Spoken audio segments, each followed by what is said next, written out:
I think start हम लोग करेंगे एसआरएच से आज, Yeah. क्योंकि इनमें से सबसे ज्यादा पर्स उन्हीं का है हाँ. और इनकी बात पहले करना बनता भी है। जो प्लेइंग 11 होंगे सब आपको बीच में दिखा दूंगा भी आपको एडिट yeah. करके। बट जो इनकी प्लेइंग 11 होने वाली इस समय एग्जैक्टली आइडिया पता चलने वाला है कि कैसे इनकी जो प्रॉब्लम थी 1-1.5 साल पहले वो अभी भी सॉल्व नहीं हुई है, एक तो और वही सॉल्व करना है। डिसेंट अमाउंट ऑफ मनी है कि वो सॉल्व कर सकते हैं। Exactly. 25.5 crore is good enough कि आप शायद अपनी टीम बेहतर सॉल्व कर सकते हो। Yeah. और वो सिर्फ एक ही इशू है जो मेरे ओपिनियन में एसआरएच को रोक रहा है। 2 साल से चलता आ रही है और लगातार पॉडकास्ट पे बोला जा रहा है, बोला ही चीज़ जा रहा है। तो क्या प्लेइंग 11 होली, देखो हेड और अभिषेक तो ओपनिंग करेंगे। ईशान किशन को अगर इतना ट्रस्ट आपने दिखाया तो हम अज्यूमिंग कि अब वो नंबर 3 पे पूरे सीजन खेलने फिक्स वाले रहेंगे, हैं, ठीक है। नंबर 4 और नंबर 5 पे क्लासन और नीतीश कुमार रेड्डी हो जाएंगे। तो 5 बैटर्स तो आपको आंख मीच कर लेने हैं, उसमें से एक बॉलिंग ऑप्शन भी आ जाएगा Nitish Kumar Reddy. Top 5 probably the scariest out there regardless I of agree. कि हाँ इस टाइम पे फॉर्म कैसा भी हो, बट अगर नेम्स आप देख रहे हो On तो paper. सबसे ज्यादा स्कैरी लाइनअप हार्ड के रख देंगे भाई अगर ये खेलने पे आ जाए तो। अनिकेत वर्मा पे इतना ट्रस्ट दिखाया, उन्होंने परफॉर्म भी करा था, हाँ. तो उनको भी एक पोजीशन डिजर्व करते हुए नंबर 6 पे मैं उनको रख रहा हूँ। Yeah. बात आती है नंबर 7 और नंबर 8 की। द फिनिशर्स फिनिशर्स नहीं है और बैटिंग डेप्थ नहीं है, इन दो चीजों की वजह से एसआरएच ट्रॉफी नहीं जीत पा रही पिछले साल से। मतलब काफी एसआरएच फैंस कहेंगे कि अरे हमारे तो लास्ट सीजन नंबर 8 पे जो है कमेंट्स आ रहे थे, तो वो भी बैटिंग कर लेते हैं। यार हमें ऐसे टाइप के बैटर्स नहीं चाहिए जो कि who can bat if it comes to it. हम हर वीडियो में मतलब फिर मतलब हर्षित राणा भी फिर बैटर है भाई, वो भी नीचे बैटिंग करेंगे। आईपीएल में तो स्पेशली क्योंकि इंपैक्ट प्लेयर रूल होता है, हाँ. इंटरनेशनल में वो नहीं होता। आपको 8 प्रॉपर बैटर्स और 6 प्रॉपर बॉलर्स चाहिए ही चाहिए भाई। हाँ, Pat Cummins is not a proper batter at number 8। Yeah. Proper genuine allrounder हो तो अलग बात होती है। तो यहाँ पर मुझे लगता है इट्स हाई टाइम, क्योंकि जितना हाई रिस्क हाई रिटर्न वाला ब्रांड ऑफ क्रिकेट ये लोग खेलते हैं, हाँ. उसमें एक वो बुरा दिन आएगा जैसे 2024 का फाइनल था कि आपके पास डेप्थ है उसको बचाने के लिए। सेम फिलॉसफी जो कि गौतम गंभीर यूज करते आ रहे, रोहित शर्मा यूज करते आ रहे, राहुल द्रविड़ ने यूज करी थी इंडिया के साथ। तो सीख जाओ भाई वो चीज होनी चाहिए। एंड यहाँ पर I think PAT Cummins number 9 पर ही होंगे, उससे ऊपर उनको बैटिंग नहीं करनी चाहिए। इनफैक्ट नंबर 9 पे is a very good option. हाँ फिर आप ऑलरेडी एक्सटेंडेड बैटिंग लाइनअप को और extend all of a sudden आप देखोगे कि फिर तो बहुत ही तगड़ी डक बनती जा रही है। हर्षल पटेल भी खेलने वाले, वो भी थोड़ी बैटिंग कर लेते भाई। बस करने को तो कर लेते। जयदेव उनादकट को मैं स्टार्ट करना देखना चाहता हूँ इस बार। Okay. एक लेफ्ट आर्म एंगल लेकर आते हैं एंड जो कटर्स यूज करते हैं, I think it is going to be very critical in their home games. वो हमने लास्ट ईयर उतने अच्छे से यूज होते देखा नहीं, बट जब भी खेले थे थोड़ा डिफरेंस क्रिएट करते। लास्ट सीन हम लोग कहते रह गए थे कि इनको एक बार भाई ऑप्शन ट्राई तो करो एक बार कि अच्छा लॉन्ग एक्सटेंडेड रन दो, पर उनको दिया ही नहीं गया था। वहां पे शमी अब तो जा चुके हैं, तो आई थिंक थोड़ा रास्ता क्लियर होता जा रहा है। जीशान को भी आई थिंक अब स्टार्ट कराएंगे। लास्ट सीजन जो प्रॉमिस दिखाया था उन्होंने, I think he deserves to start भाई। मतलब कमिंदू मेंडेस भी आप चाहो तो अभी नंबर 7 नंबर 8 पे फिट कर सकते हो। हाँ. मैं अभी जानबूझ के नहीं कर रहा हूँ, बिकॉज आई थिंक एसआरएच और बेहतर प्लेइंग 11 बना सकती है। Okay. स्क्वाड में अवेलेबल है प्लेयर्स ये पूरी प्लेइंग 11 बनाने के लिए, ऐसी प्रॉब्लम नहीं है आपके पास कोई, विच इज आपके जो 25.5 करोड़ हैं, आप काफी कुछ कर सकते हो। तो बेसिकली अभी 2 स्पॉट हमारे बचे हैं, नंबर 7 और नंबर 8 के, जहां पे फिनिशर स्लॉट इन होंगे। अभी भी आप देख रहे हो कि इस लाइनअप में टॉप और मिडिल ऑर्डर ऑलमोस्ट सॉर्टेड है, कुछ करने की जरूरत करना ही नहीं है। साथ साथ 4 पेस ऑप्शंस भी आपके पास है, कमिंस, हर्षल पटेल, उनादकट और नीतीश कुमार रेड्डी। हाँ भाई साहब यार, तो आपको कोई प्रॉब्लम नहीं है। और इसमें से तीनों कमिंस, हर्षल और उनादकट तो डेथ ओवर्स में बॉलिंग भी कर सकते हैं। हर्षल तो स्पेशलाइज उसमें करते हैं, उनादकट की कटर्स कितनी काम आने वाली है। तो पेसर्स मोस्टली सॉर्टेड लग रहे हैं मुझे यहाँ पे। ईशान मलिंगा को भी मैं कंसिडर भी नहीं कर रहा हूँ। आप चाहो तो उनको भी खिला सकते हो आगे जाके, कॉम्बिनेशन स्विच होते रहेंगे। स्पिनर्स की बात आने वाली है, क्योंकि अभी यहाँ पे सिर्फ जीशान हो रहे हैं, ये एसआरएच की एक वीकनेस और रही है। वैसे भी उन्होंने अब जैम्पा और राहुल चहर दोनों को जाने दिया है, तो क्लियरली इट मींस कि वो लोग एक स्पिनर तो लेके आने ही वाले हैं अपनी टीम में। Which is why I think Kamindu Mendis शायद स्टार्ट कर भी सकते हैं, क्योंकि वो स्पिनिंग ऑलराउंडर चाहिए रहेगा, वो भी दोनों हाथों से वही डाल सकते कभी भी डाल सकते हैं। बस वही कि थोड़ी एक्सप्लोसिविटी और बढ़ जाए उनकी, और अगर वो फिनिशिंग एबिलिटी उतना लेकर आ पाए, क्योंकि he prefers to bat in the middle order more. कई लोगों को नंबर 3 पर भी ट्राई कराया गया, तो क्या वो नंबर 6 नंबर 7 पे गेम्स फिनिश कर सकते हैं? थोड़ा देखने वाली बात हाँ, थोड़ी सॉफ्ट इशू है एसएच का, ये देखने वाली बात रहेगी।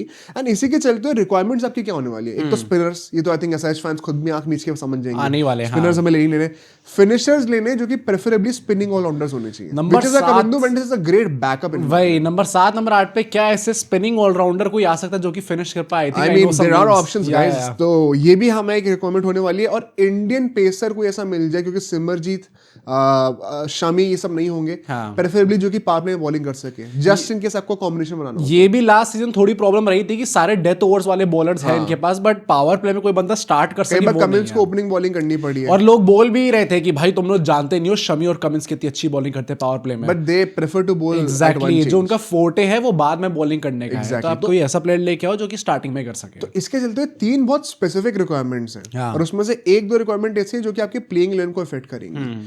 टारगेट क्या हो सकते हैं भाई? देखो वो स्पिनिंग ऑलराउंडर वाला जो है, अगर आपको कमिंदो मेंडिस के ऊपर लेवल अप करना है, वर्स्ट केस सिनेरियो नहीं मिलता तो कमिंदो तो स्टार्ट करेंगे, पर अगर उसके ऊपर लेवल अप करना है तो मैक्सवेल अगर आपके पास आ जाए, मुझे लगता है ना लोग ये सीएसके और मैक्सवेल की बातें कर रहे हैं, लोग एसआरएच और मैक्सवेल की बातें क्यों नहीं कर रहे? भाई ये तो प्रॉपर ऑस्ट्रेलियन लाइनअप ही बनता जा रहा है भाई। एग्जैक्टली, इतने अच्छे जेलअप हो जाएंगे पूरे कोर के अंदर और फिनिशिंग नंबर 6 पे कर सकते हैं। Even Livingstone could be one जिनको आप ला सकते हो टीम के अंदर। मैक्सवेल उस पिच पे कितना बढ़िया रहेगा भाई।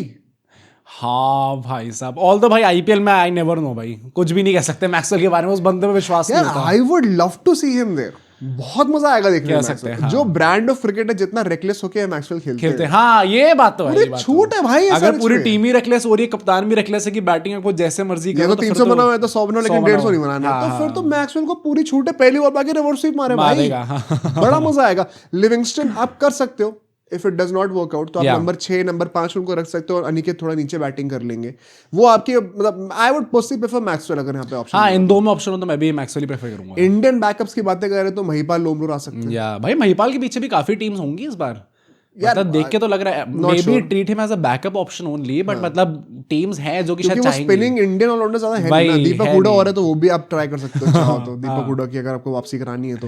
बट इसी के साथ साथ मैं दूसरे सेट ऑफ जो हमारे टारगेट्स होने चाहिए बॉलर्स में, हसरंगा थीक्षाना में से कोई एक बंदा तो आ ही सकता है भाई। हासरंगा ये लोग जेन्युइनली ले आते फिर तो अच्छा खासा लेना बन जाएगा, एक वो ऑलराउंडर वाला स्लॉट भी फिल हो जाएगा। हाँ exactly, I think Hasaranga makes more sense, but ये बात भी है कि लेकिन फिर दोनों आपके एल एक्सपर्ट्स हो जाएंगे, जीशान अंसारी। अच्छा, हाँ। तो आपको क्या एक फिंगर स्पिनर भी चाहिए। अभी नंबर 7 नंबर 8 पे एक फॉरनर ये लोग कर सकते हैं ना ऑल आउट। हाँ तो फिर कोई एक लेके आ जाए, ये सोचने वाली बात है को किसको रखना है। बिश्नोई क्या आ पाएंगे भाई? अब मैं वही कह रहा हूँ, मुझे लगता है कि the prime target of SRH given के लोग लेगीज के पीछे कितना ज्यादा पड़े हुए इस टाइम पे, टू द पॉइंट की मैंने आपको बताया था लास्ट ईयर कुलदीप यादव को कॉल किया था एसआरएच में, कमिंस ने खुद कॉल करा था एंड पूछा था उनसे, ऑल्दो कुलदीप यादव ने रिजेक्ट कर दी थी वो बात, बट मतलब अगर आप देखो तो भाई बिश्नोई कुड बी जेन्युइनली भी वन जिनको आप पीछे जाओगे। पर बिश्नोई में अगर सीएसके भिड़ने पर आ गई तो नहीं मिलने वाली, वही ना पर्स की अब बात है। आरआर भी भिड़ेगी। अगर 40 करोड़ आरआर तो चलो 16 करोड़ ही है उनके पास, तो कितना ये लोग प्राइस इन्फ्लेट कर देंगे ना। हाँ पर मतलब ये सीएसके पीछे जा सकती है, इसीलिए मैं कह रहा हूँ कि एटलीस्ट हसरंगा थीक्षाना बिश्नोई में से एक बंदा तो आपको लेना ही लेना है। हाँ। इसके बाद कोई एक्सक्यूज नहीं है। इंडियन ओपनिंग बॉलिंग के लिए कोई है तो आकाशदीप को आप ट्राई कर सकते हो भाई, हाँ, जाएंगे नहीं। हाँ, पिछले 8 करोड़ में तो वैसे भी नहीं बनता था उनको रखना, क्योंकि और आकाशदीप आपको आकाशदीप ऑफ ऑल पीपल क्यों, क्योंकि मैं कह रहा हूँ आपका मेन पैसा बाकी चीजों में जाना चाहिए, जो बचे हुए पैसे होंगे शायद उसमें रिटर्न ऑन इन्वेस्टमेंट के पॉइंट ऑफ व्यू से आकाशदीप वुड नॉट बी। बॉलिंग आप तब भी शायद संभाल लोगे, जो बैटिंग 7-8 वाली जो मेन प्रॉब्लम रही है 2 साल से वो फिक्स चलते हैं सर, जीत नहीं पा रही है, वो फिक्स करना बहुत ज्यादा जरूरी है। तो ये मेरे ख्याल से इनके टारगेट्स होने चाहिए। ऑल इन ऑल इस टीम में पोटेंशियल है यार। हाँ भाई पोटेंशियल तो बहुत है, पोटेंशियल तो सब्सक्राइब करने वही मैं भी कह रहा हूँ कि पोटेंशियल तो हमारे चैनल में भी बहुत है, पर अगर उसमें बाय इन करके इन्वेस्ट करके लोग सब्सक्राइब बटन दबाएंगे तो ही तो दिखने वाला है। सब्सक्राइब कर दो यार आप। यस सर, आज हर एक टीम की रिप्रेजेंटेशन जो बची हुई अगली टीम होने वाली उनकी रिप्रेजेंटेशन दिखनी चाहिए। पर एसआरएच की तुम्हें क्या लग रहा है, are they going into the auction in a good space? I think so कि जाएंगे एक पॉजिटिव माइंडसेट के साथ। आई जस्ट होप कि कमिंस की कप्तानी के अंडर वो इस चीज को एड्रेस करें। It was kind of disappointing to see कि पिछले 2 साल में हमें ये चीज एड्रेस होती ही नहीं दिखी, जबकि मेगा ऑक्शन था 24 माई कैन स्टिल अंडरस्टैंड कि चलो आपने पहली बार वो चीज अपनाई थी और फिलोसफी अपनाई थी and then that gave you returns, आप फाइनल तक पहुंचे थे। बट आई थॉट कमिंस ये चीज सोच के आए होंगे कि हम लोग क्यों फाइनल वो हारे, पर अब देखते कि एसआरएच फैंस भी, वही मैं कहूंगा भाई पिछले सीजन जैसे जैसे टीम गंदा कर रही थी तो लोगों का इंटरेक्शन कम हो रहा था। भाई अपनी टीम को तो सपोर्ट करो यार, अपनी टीम को learn from an RCB fan. 18 साल no trophy yet the support is still there भाई, ये होना चाहिए। ट्रॉफी के बाद भी जब कोहली चले जाएंगे तब देखूंगा मैं। हाँ भाई देख लेना।